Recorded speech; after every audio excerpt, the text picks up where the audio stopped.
Bienvenidos a un nuevo video en Testimonios de Terror. En esta ocasión presentaremos el testimonio enviado por Álvaro R. Comenzamos. Me llamo Álvaro y tengo 28 años. Vivo en un barrio tranquilo al sur de la ciudad, o al menos eso creía.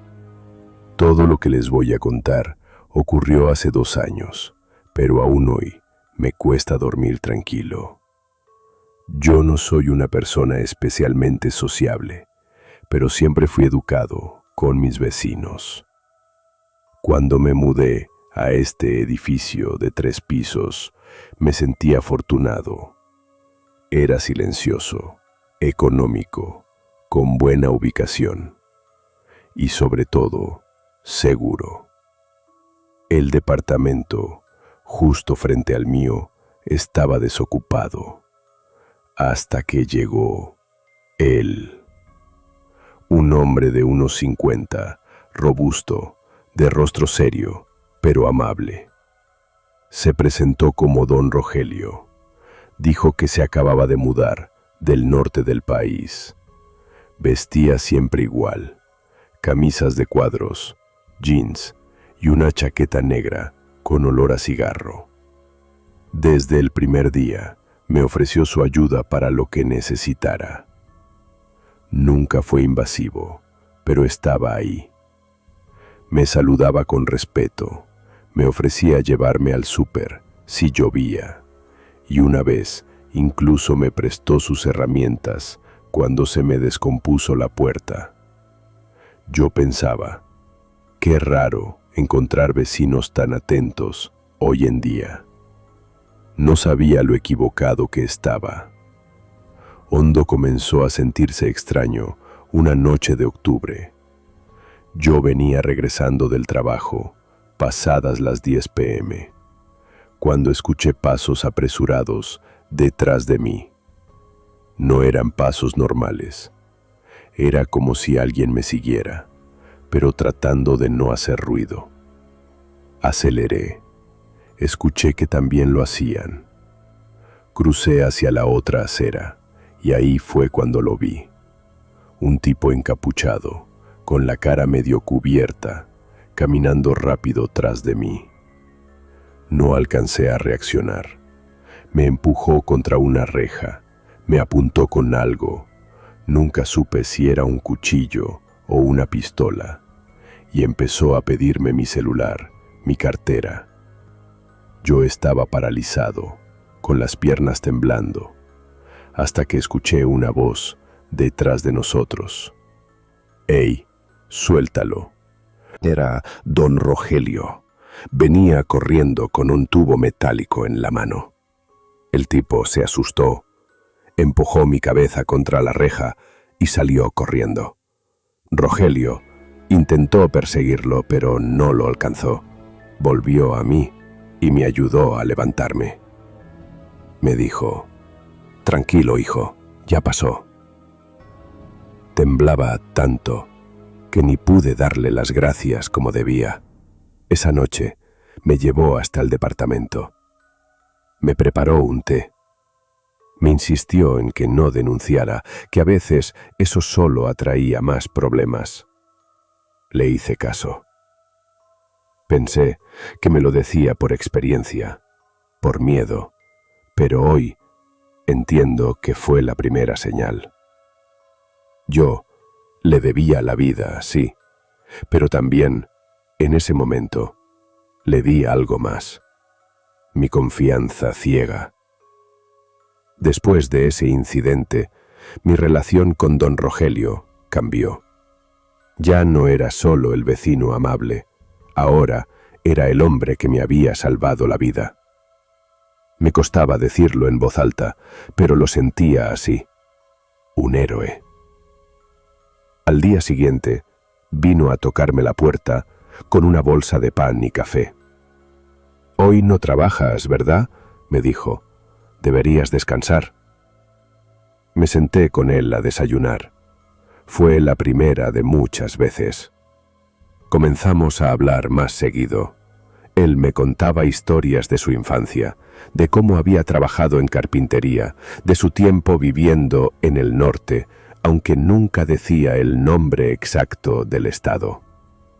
Me hablaba de cosas simples, pero con sabiduría, como esos hombres que han vivido demasiado y aprendieron a callar más de lo que cuentan. Yo me abrí también. Le hablé de mi familia, de mi trabajo como diseñador gráfico, de lo solo que a veces me sentía. Me escuchaba en silencio, como si de verdad le importara. Me daba consejos, me decía que siempre debía mantenerme alerta, que el mundo no era tan bueno como yo creía. Con el tiempo, empecé a confiarle cosas que no le había dicho a nadie. Cuando mi padre murió, yo tenía solo 12 años. Desde entonces, siempre busqué figuras que llenaran ese vacío, y sin darme cuenta, empecé a ver a don Rogelio como una especie de segundo padre. Jamás imaginé que detrás de ese rostro tranquilo había algo oculto. Algo que, si hubiera sabido desde el principio, me habría hecho correr. Fue poco a poco. Detalles minúsculos que no supe leer. Un día, mientras me ayudaba a instalar una repisa, le sonó el celular. Era un aparato viejo, de esos que ya casi no existen. Lo sacó del bolsillo, miró la pantalla y lo apagó sin contestar. Pude ver fugazmente que no tenía ningún contacto guardado. Todos los números eran desconocidos. ¿Todo bien?, pregunté. Sí, solo gente que me busca del pasado. Nada importante, me respondió sonriendo. No quise insistir. Otra vez me ofreció guardar unas cajas en su trastero porque yo no tenía espacio. Cuando fui días después a pedirle una de ellas, tardó mucho en abrir. Me dijo que justo estaba acomodando cosas y que volviera más tarde. Me pareció raro, pero no dije nada. Empezó también a interesarse demasiado por mi rutina. ¿A qué hora entras mañana? ¿Sales tarde hoy? Al principio lo atribuía a su carácter protector. Incluso me dejaba notas debajo de la puerta. Vi que dejaste la luz encendida. Cuídate, no abras si llaman tarde. Anoche alguien rondaba el edificio. Lo hacía con buena intención, o eso creía, hasta que una madrugada desperté y al mirar por la mirilla vi algo que me heló la sangre. Don Rogelio estaba parado frente a mi puerta, sin moverse, sin tocar, solo mirando. Me quedé en silencio, conteniendo el aliento. Después de unos segundos, se dio media vuelta y regresó a su departamento. Quise pensar que estaba borracho o que había escuchado algo extraño, pero algo en su postura, en esa calma sin explicación, me dejó intranquilo por días. Y sin embargo, seguí confiando en él. Con el paso de las semanas, la inquietud se volvió constante. No era solo que don Rogelio tuviera comportamientos extraños, era que cada vez sabía más de mí. Un día me mencionó el nombre de mi ex, Valeria, sin que yo jamás lo hubiera mencionado frente a él. A veces uno vuelve con esas Valerias solo por costumbre, me dijo mientras preparaba café. Lo miré, congelado. ¿Cómo sabes ese nombre? Se encogió de hombros. Tú lo dijiste una vez, ¿no? Yo estaba seguro de que no. Después de eso, empecé a notar otras cosas. Me llamaba al celular, aunque yo nunca le había dado mi número. Una vez me dejó una nota diciendo que no saliera esa noche porque la calle estaba muy movida.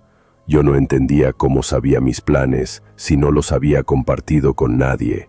Intenté poner límites. Me inventé que me iría de viaje unos días solo para cortar contacto. Él se ofreció a vigilar mi puerta mientras no estuviera. Cuando volví, todo parecía normal, excepto que mis cosas estaban mínimamente fuera de lugar. Una libreta no estaba donde la dejé, una silla estaba girada hacia la ventana, cosas que solo alguien muy meticuloso notaría, y yo lo era. Fui a preguntarle, con tono casual, ¿entraste a mi depa mientras no estaba? Sonrió. Claro que no, ¿por quién me tomas? Pero su sonrisa duró demasiado, como si le divirtiera que yo lo sospechara. Esa noche cerré la puerta con llave y empujé una silla contra ella. No por precaución, sino por miedo. Miedo real. Eran casi las 2 de la mañana. Yo estaba trabajando frente a la computadora cuando escuché un sonido seco, como si algo pesado hubiera caído. Me quité los audífonos. Silencio. Luego un grito ahogado. Venía del departamento de don Rogelio. Me acerqué a la pared, contuve la respiración y escuché. «No, por favor», susurró una voz, y luego arrastrarse de muebles. Un golpe más fuerte. Me congelé. Debía llamar a la policía, tocar la puerta. La voz se detuvo. Pasaron minutos eternos. Al final hice lo que no debía. Salí al pasillo. Su puerta estaba cerrada, pero no con llave. Me acerqué en silencio. Escuché algo. Música clásica a bajo volumen. Y una voz, la de él, tarareando suavemente. Volví a mi departamento temblando. Dormí mal. Al día siguiente me armé de valor. Fui al buzón de correos del edificio y revisé el suyo. Dentro había algo extraño. Una carta abierta, como olvidada. El remitente decía: Fiscalía General del Estado de Sonora. Me encerré en casa y la leí. Era una notificación judicial dirigida a un tal Esteban Ríos López. Nada de Rogelio. El texto hablaba de una audiencia por desaparición de personas, fechada hacía más de 8 años. No decía mucho, pero lo suficiente para dejarme helado. Él había mentido sobre su nombre, sobre su pasado, y ahora entendía por qué nunca hablaba del norte del país. Ese hombre al que yo veía como un padre, no solo no era quien decía ser, era alguien que estaba huyendo. Esa misma noche, busqué en internet el nombre, Esteban Ríos López. Me temblaban las manos mientras tecleaba. Lo primero que salió fue una noticia vieja, con una foto borrosa, pero al verla, sentí que el corazón se me detenía. Era él. Sin barba, más joven, pero con esa misma mirada fría. El artículo decía: buscado por la desaparición de 3 jóvenes en Hermosillo. Esteban R.L. fue visto por última vez tras ser citado a declarar. La fiscalía no logró ubicarlo desde entonces. Sentí náuseas. Cerré la laptop. Miré hacia la puerta. Y ahí estaba, un sobre blanco empujado por debajo. Lo abrí. Un papel escrito a mano. No busques cosas que no estás listo para saber. No estaba firmado, pero supe que era él. Me paralicé. ¿Cómo lo sabía? Me había escuchado, visto por la ventana. No podía pensar. Agarré mis cosas, cerré con llave y me escondí en el baño con el celular. Llamé a la policía. Les dije que había un sujeto con orden de arresto viviendo en mi edificio. Me pidieron pruebas. Les di el nombre. El silencio del otro lado de la línea me dejó aún más nervioso. No se mueva de ahí. Vamos para allá, dijeron al final. Pasaron 20 minutos. Luego 40. Nadie llegó. Salí del baño y revisé la mirilla. Su puerta estaba entreabierta, la luz apagada. Fui a asomarme al pasillo y entonces lo vi. Él estaba parado al fondo, en las escaleras, mirándome fijo, sin moverse. Me metí de nuevo al departamento y cerré la puerta con seguro. Luego puse la silla, un mueble, lo que fuera. Mis piernas no reaccionaban bien. Me costaba respirar. La policía no llegaba. La señal del celular comenzó a fallar. Intenté llamar de nuevo. Nada. Solo sin servicio. Todo estaba en silencio, hasta que escuché un golpecito suave, toques apenas audibles en mi puerta. Me acerqué sin hacer ruido. Me asomé por la mirilla. No había nadie. Volví a la sala. Traté de razonar. Tal vez se fue. Tal vez entendió que ya sabía demasiado, que lo iba a delatar. Y entonces escuché un sonido que jamás voy a olvidar. El sonido de mis llaves girando en la cerradura, desde afuera. Me lancé hacia la puerta, la sujeté con el peso de mi cuerpo. El picaporte giró, se atascó. «Álvaro», dijo su voz calmada, como si nada pasara. «Tenemos que hablar». No respondí. Solo empujaba con todas mis fuerzas. «No tienes idea de lo que estás haciendo», añadió. Yo sí lo sabía. Estaba enfrentándome a un hombre capaz de desaparecer personas. Un hombre que se escondía bajo un nombre falso. Un hombre que, durante meses, me observó como quien estudia a su presa. Agarré el teléfono de casa, ni siquiera sabía si funcionaba, y marqué a emergencias. Esta vez sí entró. Grité lo más que pude, di la dirección. La puerta dejó de empujar. Silencio. Me armé con un cuchillo de cocina y me atrincheré en el baño, temblando, mientras escuchaba pasos lentos alejarse por el pasillo. Pasaron 15 minutos, tal vez 20. Yo seguía encerrado en el baño, con el cuchillo apretado en las manos y el corazón latiéndome en los oídos. Entonces escuché pasos más firmes, voces. «Policía, abra la puerta». Salí. Abrí como pude. 3 oficiales entraron con armas desenfundadas. Les expliqué todo atropelladamente. Les mostré la carta, la búsqueda en internet, la carta del buzón. Uno de ellos solo asintió y dijo: «Sabíamos que estaba en esta zona, pero se nos había perdido el rastro». Fueron directo al departamento de enfrente. Lo tocaron, lo forzaron y entraron. Lo que encontraron dentro no era lo que nadie esperaba. Todo parecía perfectamente ordenado, a simple vista.